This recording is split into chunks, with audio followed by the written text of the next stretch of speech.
We have bookwork chapter 36, section 36-2 and 5, along with diagrams and questions 3, 10, and 11. We have 36-2 is magnetic fields, and we're talking about real magnets, permanent magnets we can call them. And then 36-5 is talking about electromagnets. So that's the main thing, is to figure out what the difference is between a real magnet and an electromagnet. So in a real magnet, or a permanent magnet it's called, we have atoms that are lined up north and south inside the magnet itself, and this gives the property of that material a magnetic quality that doesn't go away. Of course, if you melt it down, you can change the magnet or alter the magnet in that way, but as long as you don't tamper with the magnet, that magnetism remains the same, and it has a magnetic field around the outside.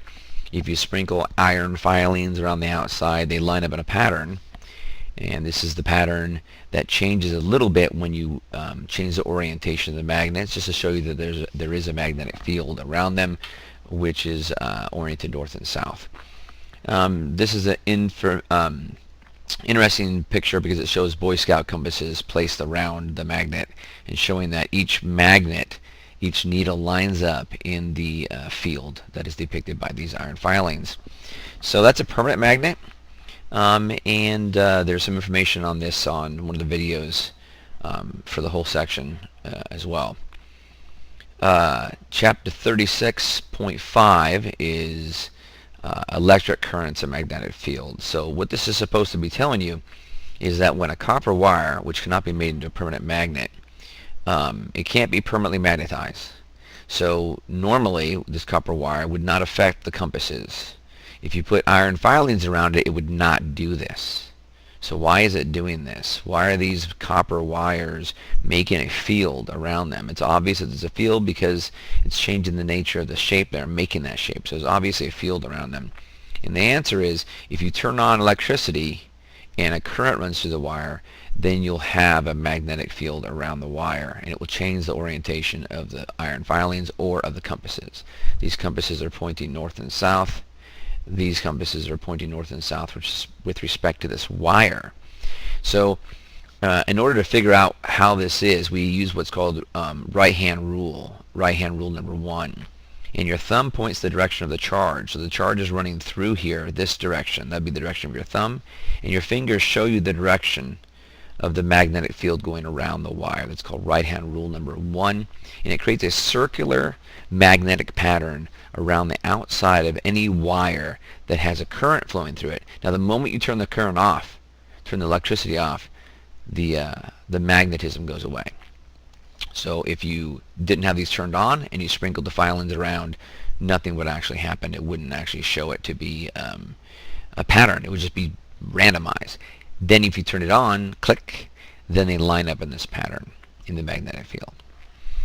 So that's pretty important because it shows you how you can actually create a magnetic field, and simply by turning on electricity. So any electrical particle that is moving has a magnetic field. An electrical particle, like an electron, if it's stationary and not moving, it will have an electric field but not a magnetic field. The moment it moves, it also will have a magnetic field along with the original electric field. So what is a magnetic field and what is a source? A magnetic field can either have a source of a permanent magnet or a current or an electrical current, and it is the area around a magnet which exerts a force, or the ability to exert a force. So down here we're talking about the wiring.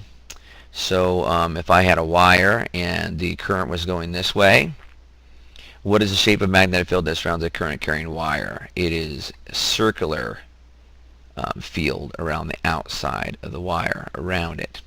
If a current carrying wire is bent into a loop, why is the magnetic field stronger inside the loop than outside?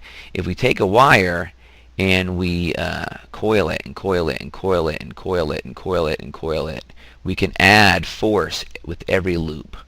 So more loops and gives more force, and so that's why you would see all your electrical engines using these idea of coiling instead of one single wire. And that's electromagnetism.